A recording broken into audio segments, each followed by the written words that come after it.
안녕하세요. 시동생 시집살이로 스트레스가 이만저만이 아닌 30대 여성입니다. 이제 막말로 이판사판이다 싶으니 까놓고 얘기해 볼게요. 처음 남편과 만나게 된 건 친한 언니를 통해서였어요. 당시 저는 막 사회생활을 시작한 차였고, 남편은 저와는 같은 업계지만 다른 회사를 다니는 직장인이었죠. 분야가 같다 보니 첫 만남에서부터 대화가 잘 통했고, 이후로도 누가 먼저랄 것 없이 서로 연락을 주고받으며 관계를 발전시켜 나갔습니다. 하지만 처음부터 결혼을 전제로 한 만남은 아니었기에 2, 3년 동안은 딱히 결혼에 대해서 이야기를 나눠본 적은 없었네요.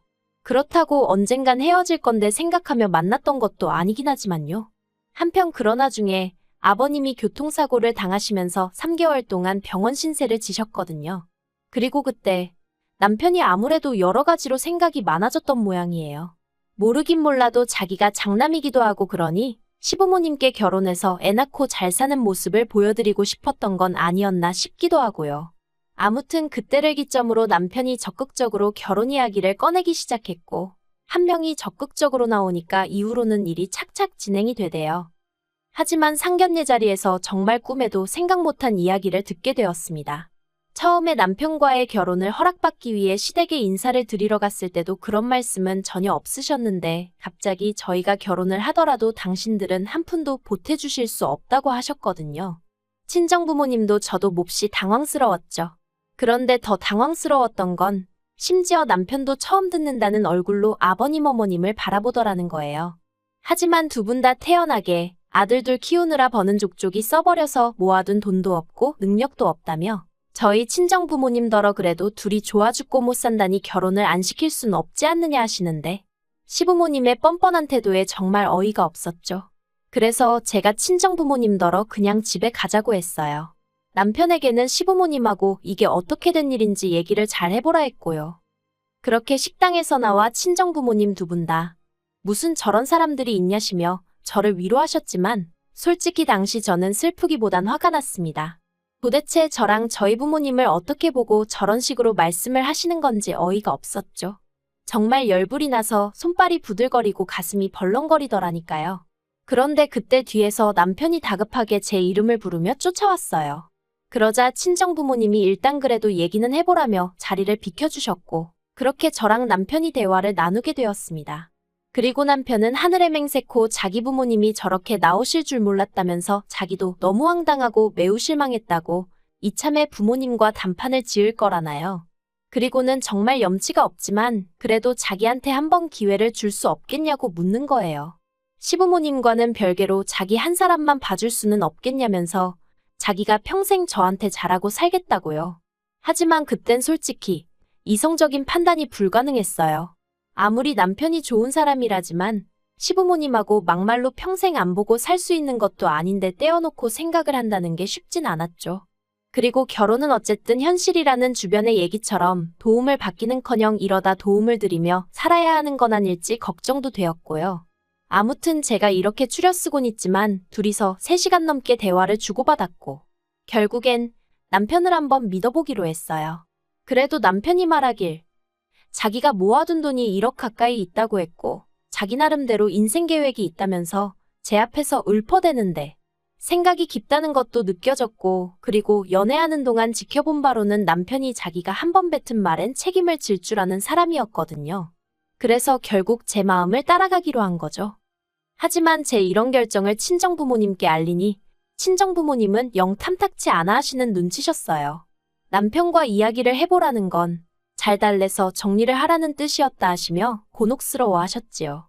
그리고 어려서부터 제가 내린 결정은 웬만하면 존중하고 믿어주시던 분들이셨지만 그때만큼은 저를 완곡히 말리시더라고요. 그래도 전 제 나름대로의 확신이 있었기에 고집을 꺾지 않았고 결국 부모님이 다시 한번 저를 믿어주시면서 그렇게 저는 남편과 부부의 연을 맺게 되었습니다. 가진 게 없으니 배째라는 시부모님을 뒤로하고 친정부모님이 집을 해주셨고 남편이 모아둔 돈으로 결혼식을 치르고 혼수를 채웠어요. 그리고 나니 돈이 좀 남아 이걸론 차를 살까 말까 하니까 친정아버지가 1,000만 원 주시면서 남편 차 사는데 보태라고 하셨죠. 예물 예단을 양쪽에서 다 생략하느라 저도 달리 받은 건 없었지만 남편한테 따로 해준 것도 없었거든요. 그러니 친정아버지께서 그게 내심 마음에 걸리셨던 모양이에요. 아무튼 남편이 저희 친정부모님이 그렇게까지 마음을 써주실 줄 몰랐다며 무척 감사해했어요.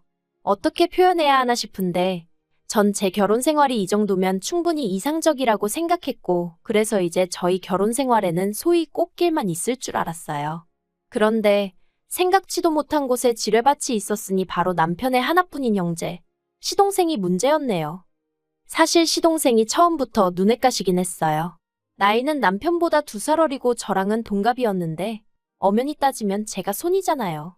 그런데 지가 모나 되는 것 마냥 어찌나 나서는지 꼴 같잖더라고요.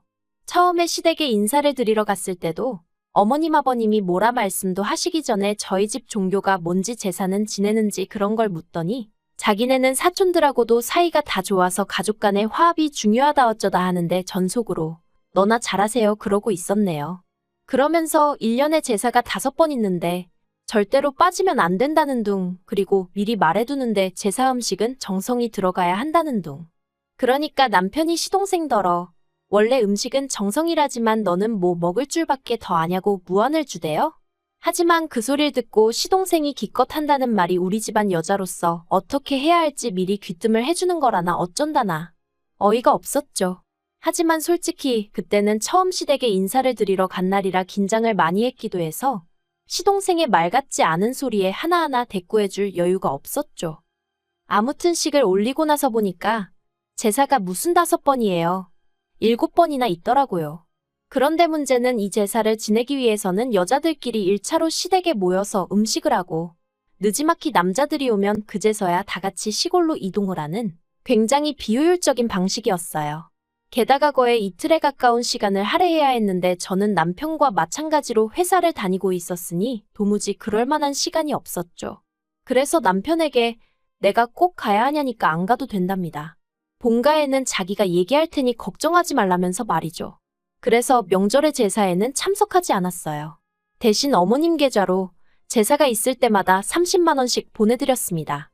충분했을지 어땠을진 모르지만 제 나름대로 죄송한 마음을 담아 보낸 거였죠. 그리고 다행히 어머님도 그에 대해서 별 말씀 없으셨고요. 하지만 황당하게도 시동생이 또 나서더라고요. 그날도 저는 회사에 있었는데 시동생 번호로 전화가 걸려오길래 이걸 받아마라 하다가 그래도 혹시 어머님 아버님한테 무슨 일이라도 생겨서 한 전화일지도 모른다는 생각에 그냥 받았더니만 대뜸 형수 또 안 와? 이러는 겁니다. 어이가 없어서 형수가 아니고 형수님이라고 불러주세요 했더니 지금 그런 것 따지자고 전화한 게 아니래요.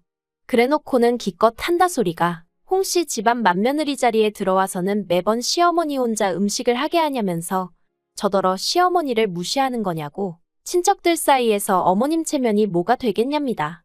그래서 제가 그런 걸로 어머님을 무시하는 분이 계시다면 그분이 이상하신 거 아니냐고 받아쳤어요. 그랬더니 잠깐 말이 없더니 저더러 시댁 어른들 욕하는 거냐고 큰 소리를 내대요. 하지만 저도 시동생을 한두 번 겪는 것도 아니고 들은 채만 채하곤 아무튼 제가 바쁜 게 아니라 남편이 바쁘니까 못 가는 거라고 했어요. 만약에 누가 제사에 오니 안 오니 따지면 남편이 무조건 자기가 바빠서 못 간다고 하라고 했거든요. 근데 제 얘기를 듣더니 시동생이 한다는 소리가 그러면 형수만 와서 음식하고 가 그러는데 어이가 없어서 그렇게 어머님이 안타까우면 기훈 씨가 도와드려요 해버렸습니다. 참고로 원래는 저도 도련님하고 불러줬는데 말끝마다 형수 해대니까 짜증나서 저도 그냥 이름 부른 거예요. 아무튼 이후에도 시동생하곤 여러 차례 부딪혔고 그때마다 저도 받아친다고 받아쳤지만 그렇다고 스트레스를 안 받은 건 아니었죠. 그러다 2달 전이었어요. 어머님하고 통화를 하는데 지나가는 말처럼 얘기하시길 시댁 부엌에 자꾸 누수가 생겨서 이참에 리모델링을 할까 하신다더라고요. 그래서 그냥 그러시냐 하고 말았네요. 솔직히 어머님이 당신 집 리모델링 하신다는데 제가 딱히 할 말이 마땅치 않기도 했고요. 그런데 그 이야기가 있고 며칠 뒤에 아버님 생신이어서 시댁에 내려갔습니다.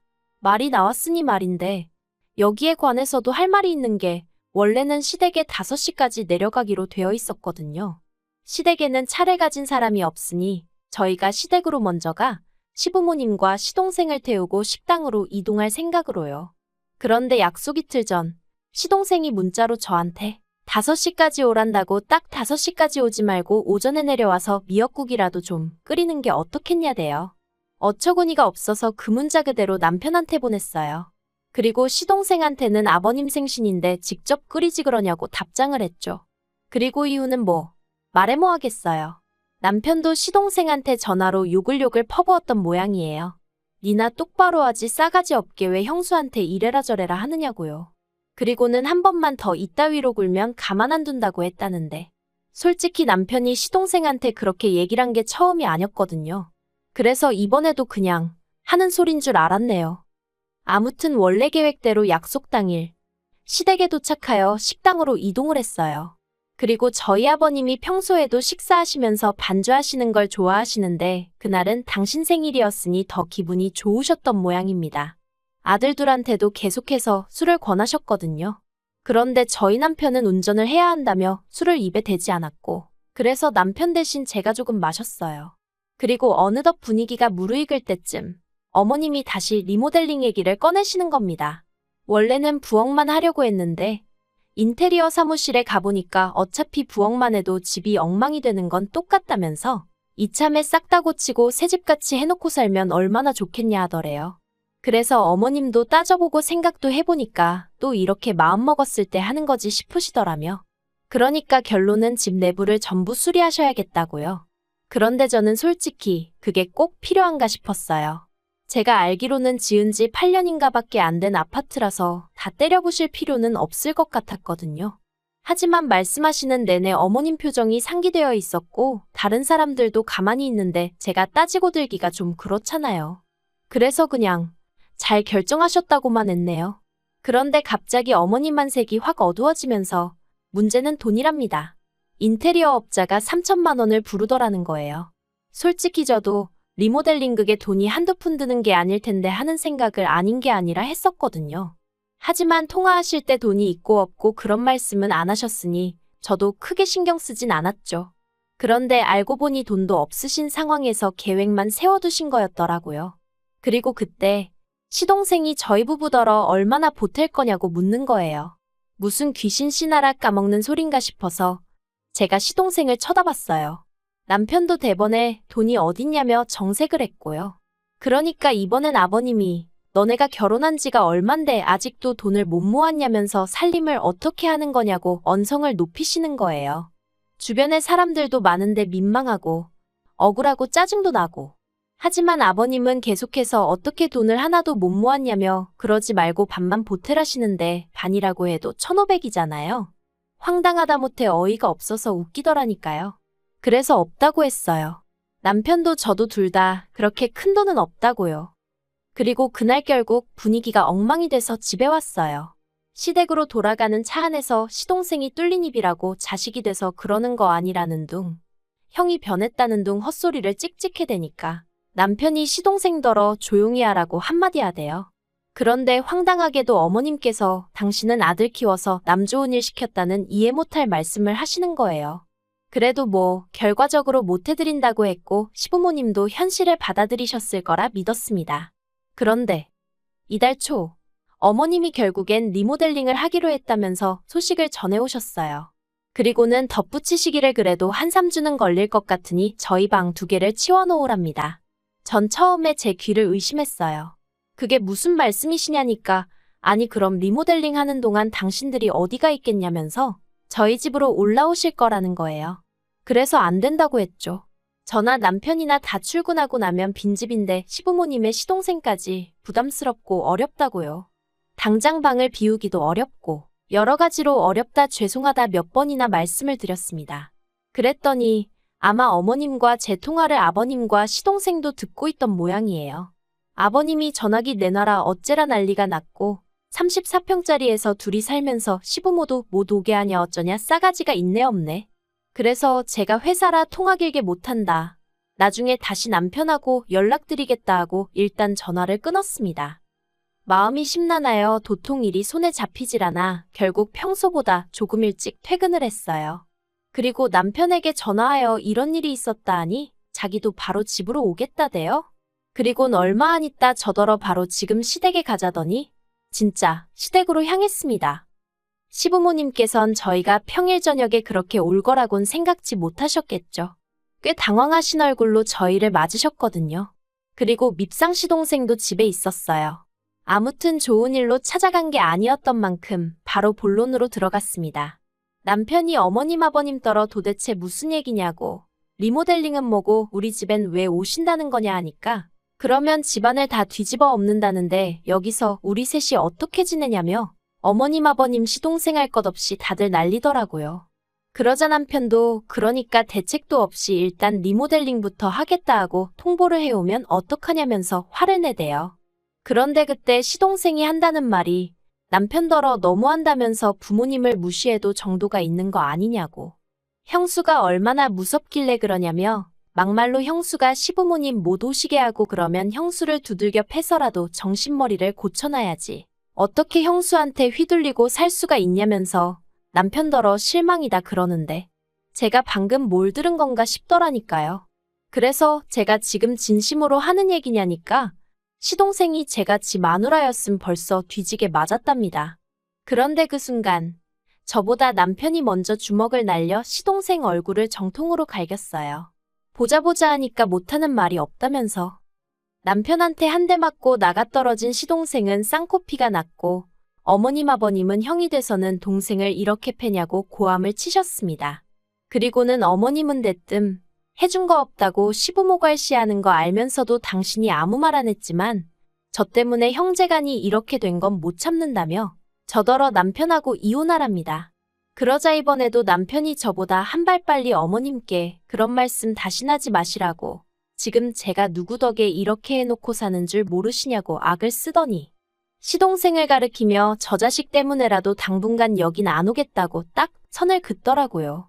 그리고는 시동생더러 너는 사람 구실 좀 하고 살으라고 나이 처먹고 부모님한테 빌붙어 사는 버러지 같은 자식이라고 욕을 하더니 한 번만 더 내 와이프한테 말 그따위로 했다간 쌍코피가 아니라 아주 묵사발을 만들어주겠다고 하대요.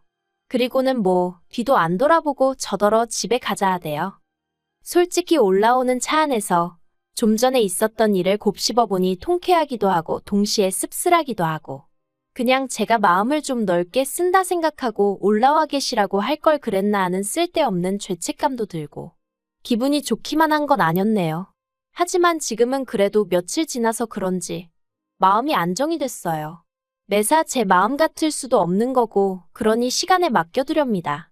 이러다 언젠가 좋아질 수도 있고 이렇게 영영 먼 가족처럼 살게 될지도 모르죠.